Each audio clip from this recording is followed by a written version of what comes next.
welcome back to my channel. I know it's been a while. I did chapter 1 a few weeks ago, then I went on vacation, then I got sick, then I recorded this whole video and edited it, and then I deleted it. So here we are. Welcome. I hope you enjoyed chapter 1. I hope you've been working on yourself. I hope you know you matter. Grab your beverage of choice and let's jump right into chapter 2. The conscious self becoming aware. Jessica's story. Jessica was a warm, likable, life of the party girl. She tried therapy before, but she was trying again because of her universal feeling of stuckness. She used therapy to vent, but always returned to therapy without having made the changes she and Nicole would talk about. She was the type of girl you would want to be friends with. Over the course of their work, though, the facade of the laid-back hippiness fell away, and her chronic anxiety and her need to please others emerged. She wouldn't move forward. She was trapped and stuck in a cycle of her own reactivity. Her thoughts were constantly changing. One minute she loved her fiance, he was the greatest person in the world and she couldn't wait to get married. And the next minute, he was horrible for her. She needed a change, she couldn't stay with him. It was a constant battle back and forth. The reality is, few of us have any connection to who we really are. Yet we want others to see through our layers. So she was expecting something from her fiance that she wasn't getting because she needed to get it from herself. We all want to be better versions of ourselves, but we fail because we don't understand our own minds and bodies. We can't expect others to do for us what we can't do for ourselves. You are not your thoughts. You may want to jump right into all of this. A desire for a quick fix. That used to be me. I paid thousands of dollars for the quick fix. I thought weight loss was going to save me. So I paid for pills and drinks and supplements, and it did not. But before we can get to these deeper layers, we first have to gain the ability to witness our internal world, what's going on the inside, and awaken our conscious awareness. Consciousness as a medical term means awake. However, for our purpose, it means a state of open awareness that not only allows us to witness ourselves and the life around us, but also empowers choice. The prefrontal cortex, the seat of the conscious mind. This is where we engage in sophisticated reasoning and complex multitasking. Our conscious mind is not constrained by the burdens of the past. It is forward-thinking and constructive. Most of us are so immersed in our inner world, we are asleep, unaware of the daily script continually running through our mind. We practice thoughts all day long. Thoughts are electrochemical responses that happen thanks to the firing of neurons in the brain. Thoughts serve a purpose. They help problem solve and create, but there's also a thing called relying too much on our thoughts. The monkey mind, as Buddha called it. Never stop thinking. Her thinking mind trapped her in a state of reactivity. She wasn't tapped into her own intuition. We all have intuition, innate and unconscious wisdom, driven gut instinct that helped keep us alive throughout human history. You know, that deep belly feeling of distrust, your intuitive self speaking from your soul. As kids, we are very intuitive. As we grow, the influence of others tend to disconnect us from our intuition. It's not lost or buried, we just have to find it again. The conscious self and the subconscious self. It is only when you are conscious that you are able to see yourself. A process of self-awareness that can suddenly reveal so many of the previous hidden forces constantly at work, molding you, manipulating you, and holding you back.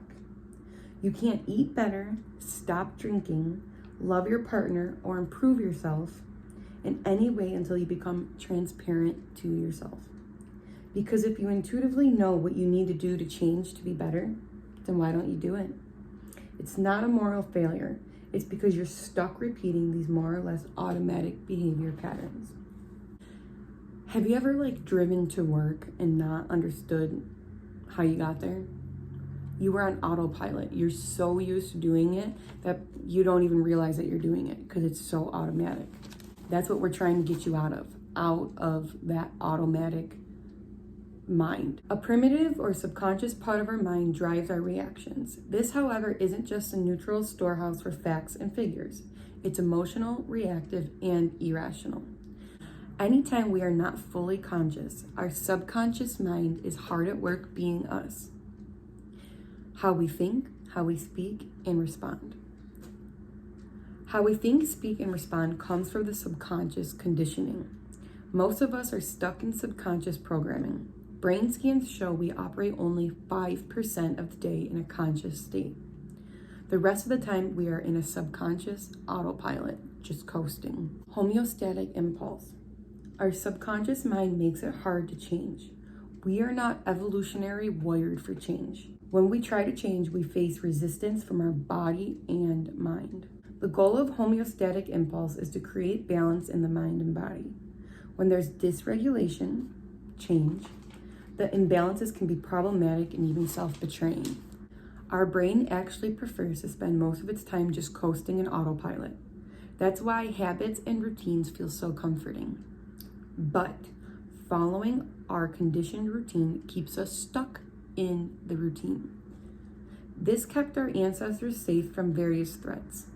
Our minds and bodies have not evolved past the reactive state where anything uncomfortable is viewed as a threat.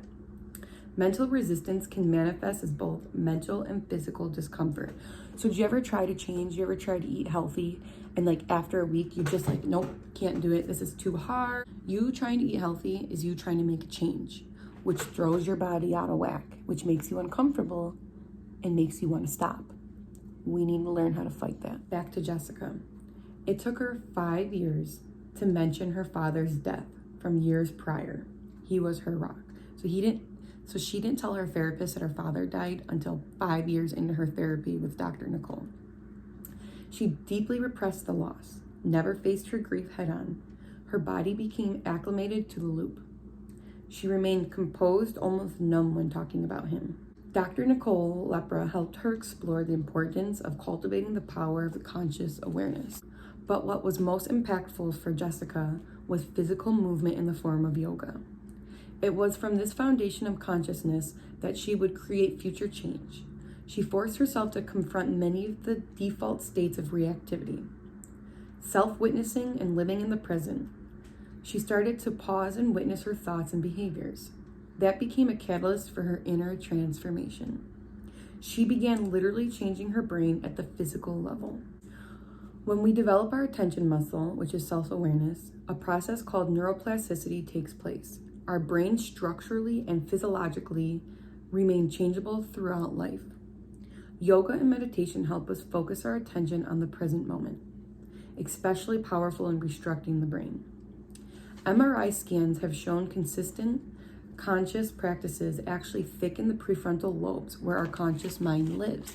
And if you've gone through a lot of trauma in your life, that prefrontal lobe can see a lot of damage from not being raised in a safe and healthy environment. So we need to do exercises to strengthen that. Honest self-awareness is a pathway to change and ultimately healing. The power of belief.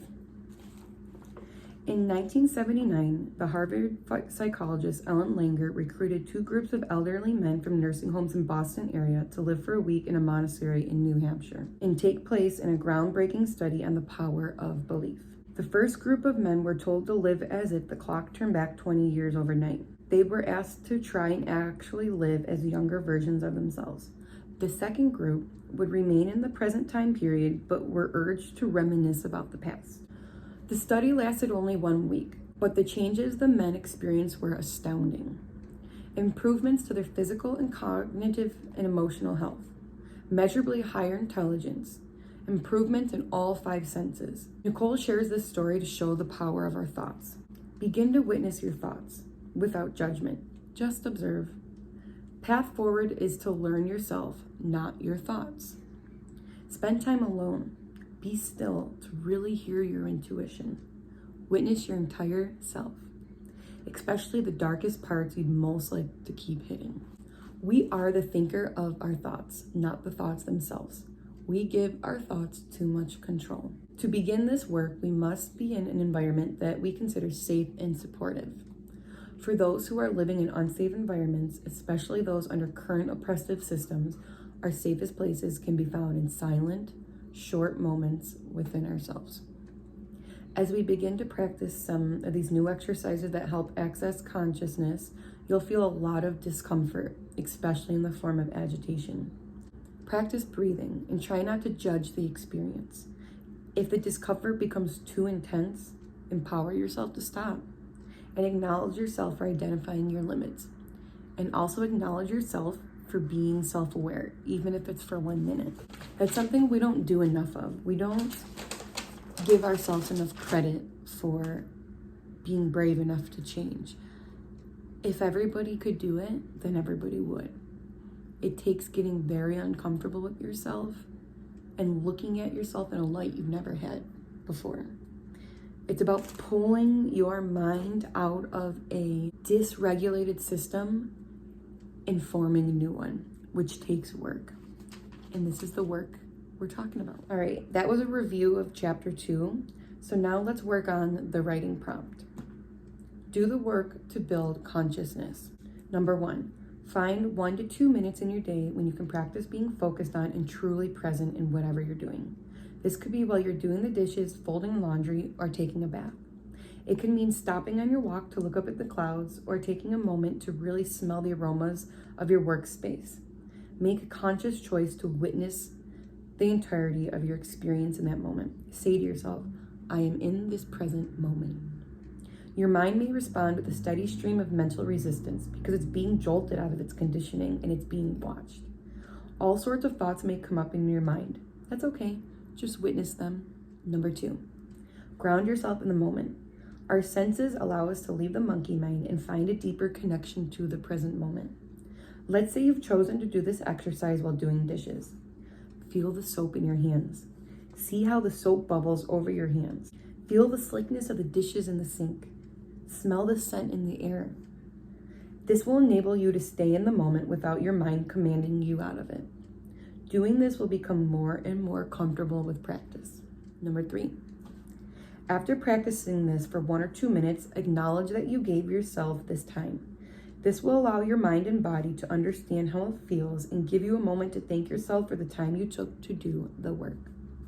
Repeat this exercise at least once a day. As you get more comfortable, you can begin to notice moments when you can repeat. Number 4, repeat this exercise at least once a day. As you get more comfortable, you'll begin to notice more moments when you can repeat this practice. You'll begin finding yourself just doing it on your own, like without it being a daily habit. You'll just do it without even noticing. It will become your new autopilot. I will now join you on this journey, sharing with each of you the same future self-journaling prompts I used each day to begin to create new daily habits in my life. If you are not a writer and you say, nah, I can't journal, it's not my thing, I challenge you to at least do this journaling prompt. Even if you cannot come up with your own journaling prompts at first, just copy these ones into a journal every day. It'll take you 2 minutes. And eventually you'll notice yourself making your own journal prompts, making your own goals. But for the sake of change, just copy these ones. I'm gonna leave with you what the journal prompts are. Pause it, screenshot them, and I'll meet you back here.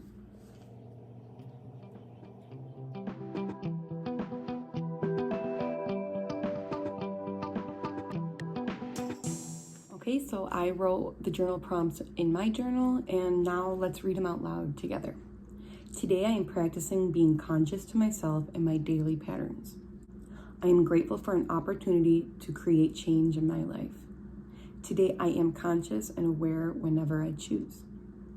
Change in this area allows me to feel more aware of myself and my patterns. Today I am practicing when I bring my attention back to the present moment. The goal from here is to practice making this new choice throughout each day. To help me remember my consciously set intention, I set reminders for myself on my phone for random times throughout the day. Each time my reminder went off, I checked in with myself, noticing where my attention was. I discovered very quickly that it wasn't in the current moment, not at all. If I wasn't reliving the past, I was worrying about multiple inevitable calamities that would cause me future stress.